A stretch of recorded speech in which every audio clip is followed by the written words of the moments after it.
Praise the Lord, hallelujah. Zion வேதாகம ஆய்விற்கு அன்போடு கூட இயேசு கிறிஸ்துவின் நாமத்தில் உங்களை வரவேற்கிறேன். இந்த தினத்திலும் நியாயாதிபதிகள் புஸ்தகம் அதிகாரங்கள் 5 முதல் 8வது அதிகாரங்களில் உள்ள வசனங்களை தியானிக்க சர்வ வளமுள்ள தேவன் தாமே நமக்கு கிருபை பாராட்டுவாராக. 5வது அதிகாரத்திலே தெபொராளின் பாடல் கொடுக்கப்படுகிறதை குறித்து பார்க்கிறோம். அந்நாளிலே தெபொராலும் அபினோகாமின் குமாரன் பாராக்கும் பாடினதாவது என்று சொல்லி அந்த பாடலை ஆவியானவர் அங்கே தருகிறார். தெபொராலும் பாராக்கும் பாடின பாடல் தேவனை துதித்து பாடிய பாடல். இஸ்ரவேல் தேசத்தார் மேல் அவர் காட்டிய இரக்கத்துக்காக, நீதியின் செயல்களுக்காக அவரை துதித்தார்கள். பழைய ஏற்பாடு முழுவதிலும் பரிசுத்தவான்கள் இதயபூர்வமாக தேவனை துதித்து பாடுகிற காரியத்தை, தேவனுடைய ரட்சிப்புக்கு நன்றி தெரிவிக்கிற காரியத்தை நாம் பார்க்க முடியும்.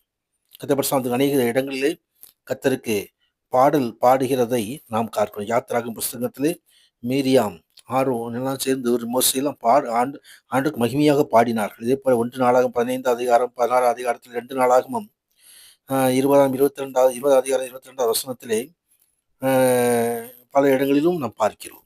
கர்த்தருக்கு மகிமை உண்டாவது. புதிய ஏற்பாட்டு விசுவாசிகளாய் நாமும் கூட தேவன் நம்மீது காட்டும் அன்புக்காக அவரை துதித்து பாட வேண்டும். அதுவே ஒரு பலியாக ஏற்றுக்கொள்ளப்படுகிறது. கர்த்தருக்கு மகிமை உண்டாவதாக. ஆவியோடும் கருத்தோடும் நாம் பாட வேண்டும் என்று சொல்லி வேதம் நமக்கு கற்றுத்தருகிறது. கர்த்தருக்கு மகிமை உண்டாவதாக. ஆம், அங்கே எப்படி அவர்களுக்கு ஜெயம் கிடைத்தது, சிசேராவின் மீது எப்படி அவர்களுக்கு வெற்றி கிடைத்தது, எப்படி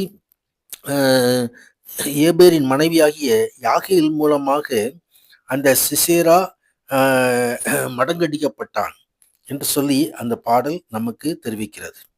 கர்த்தருக்கு மகிமை உண்டது. பாடல் இப்படியாக முடிவடைகிறது. கர்த்தாவே உம்மை பயக்கிற யாவரும் இப்படி அழிய கடவர்கள், அவர்கள் அன்புக்குரியவர்களோ வல்லமையோடு உதிக்கிற சூரியனைப் போல இருக்க கடவர்கள் என்று பாடினார்கள். பின்பு தேசம் 40 ஆண்டுகள் அமைதலாயிருந்தது என்று சொல்லி எழுதப்பட்டிருக்கிறது.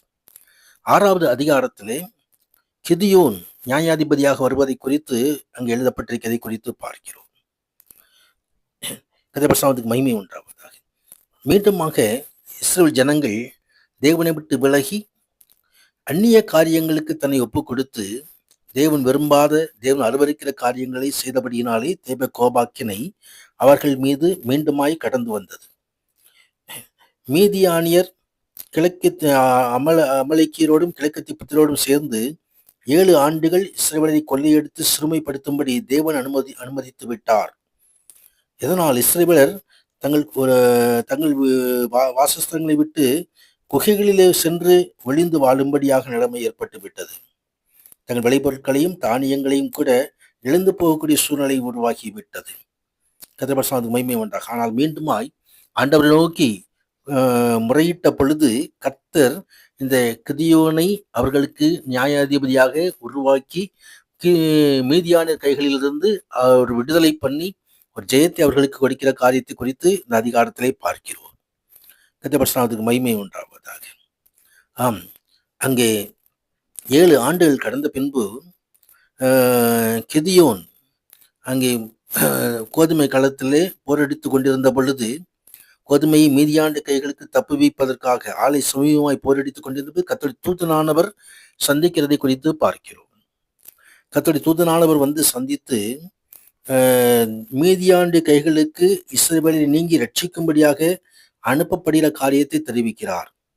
கிதியோன் தயங்கினாலும் கர்த்தர் நான் உன்னோடே இருப்பேன், ஒரு மனுஷனை முறியடிப்பது போல நீ மீதியானை முறியடிப்பாய் என்று சொல்லி தைரியம் கொடுத்து அந்த கிதியோனை மீதியானுக்கு எதிராக அனுப்பப்படுகிற காரியத்தை குறித்து பார்க்கிறோம். கர்த்தர் நமக்கு மகிமை உண்டாவதாக. ஆம், அதற்கெல்லாம் அடையாளம் நீங்கள் கேட்டு கிதியோன் உறுதிப்படுத்திக் கொள்கிறார். 34வது வசனத்தில் சொல்லப்பட்டு கர்த்தருடைய ஆவியானவர் கிதியோன் மேல் இறங்கினார், அவன் எக்காலம் ஊதி அஸ்பிரேசியரை கூப்பிட்டு தனக்கு பின் செல்லும்படி செய்து அங்கே யுத்தத்துக்கு புறப்பட்டு போகிற காரியத்தை குறித்து பார்க்கிறோம். கர்த்தருடைய ஆவியானவர் கிதியோன் மேல் இறங்கினார். ஆவியானவர் இறங்கும் பொழுது ஆவியானுடைய பலம் நமக்கு கிடைக்கிறது. வெள்ளம் போல சத்துரு வந்தாலும் ஜெயக்கொடி ஏற்றுகிறவர் ஆவியானவர். அந்த பரிசுத்த ஆவியான புதிய ஏற்பாட்டில் நமக்கும் அருளப்பட்டிருக்கிறார். அந்த ஆவியால் நிரப்பப்படுகிற மனுஷன் ஜெயம் பெற்றவனாய் இருக்க முடியும். கர்த்தர் அதுக்கு மகிமை உண்டாவதாக. அத்தன் பிள்ளைகளுக்கு ஜெயம் கொடுக்கிறவர். ஆம், 7வது அதிகாரத்திலே அவர் கிதியோன் 32,000 பேரை அழைத்து கொண்டு போகும் பொழுது கர்த்தர் அதை 300ஆக குறைக்கும்படி கட்டளையிடுகிற காரியத்தை குறித்து பார்க்கிறோம். 300 பேர் மாத்திரம். கர்த்தர் அதுக்கு மகிமை உண்டாவதாக. அந்த 300 பேராலே நான் உங்களை ரட்சித்து மீதியானவர் உன் கையிலே ஒப்புக் கொடுப்பேன், மற்ற ஜனங்கள் எல்லோரும் தங்கள் இடத்துக்கு போக கடவர்கள் என்றார். கர்த்தர் அதுக்கு மகிமை உண்டாவதாக. அங்கே ஒரு சோதனை வைக்கப்படுகிறது. சோதனையிலே 300 பேர் மாத்திரம் தேர்ந்தெடுக்கப்படுகிறார்கள்.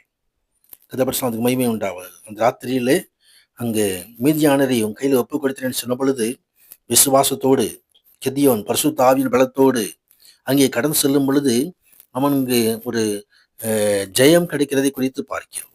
கர்த்தர் அதுக்கு மகிமை உண்டாவதாக. 300 பேர் தான், கொஞ்சம் பேர் தான். ஆனால் கர்த்தருடைய ஆலோசனையின்படி செயல்படுகிறார். கர்த்தர் எப்படி செயல்பட வேண்டும் என்று சொல்லும் பொழுது அங்கே கர்த்தர் மகிமை உண்டாவதாக. 3 பானைகளிலே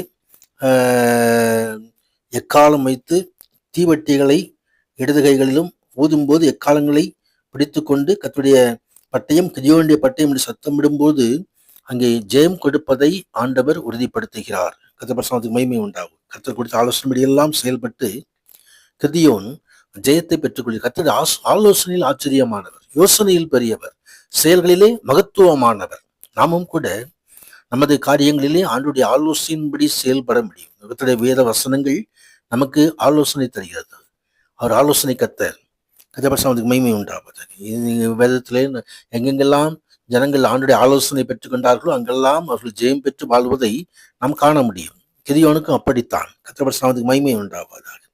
தொடர்ந்து 8வது அதிகாரத்திலே அங்கே அநேகம் பேர் சேபாவும் சல்முனாவும் எல்லாம் எங்களை ஏன் நீங்கள் அழைத்து கொண்டு போகவில்லை என்று சொல்லி பிரச்சனைகள் செய்த போது அங்கே எல்லாவற்றையும் சமாளித்து ஞானமாக அங்கே கிதியோன் செல்வதை பார்க்கிறோம்.